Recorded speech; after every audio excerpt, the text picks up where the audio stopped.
नमस्कार, मी प्रमोद दत्तात्रय नाटकर, सरपंच ग्रामपंचायत केनी।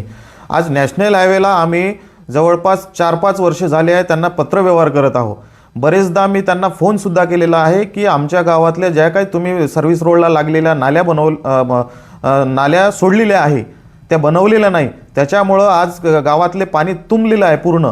आणि आज त्या प्रकारातून आमच्या गावातील लोकांनी ते नाल्याचं पाणी पूर्ण रोडवर आलेलं आहे, त्यामुळे इतकं त्रस्त आहे। आणि जर नॅशनल हायवेने हे काम केलं नाही तर या काही दिवसात आपण आंदोलनाचा आपण नॅशनल हायवेला इशारा देत आहोत, हेच माझं म्हणणं आहे ते। हो, आज 5-6 वर्ष झाल्यामुळे नॅशनल हायवेने काम नाली केली नसल्यामुळे गावातील त्रस्त लोकांनी पूर्ण रोडवर चिखलफेक केलेला आहे। जर नॅशनल हायवेने काही दिवसात जर हे काम केलं नाही तर उग्रपणे आपण इथं आंदोलन करण्याच्या परिस्थितीत आहोत, हे नॅशनल हायवेने लक्षात ठेवावे।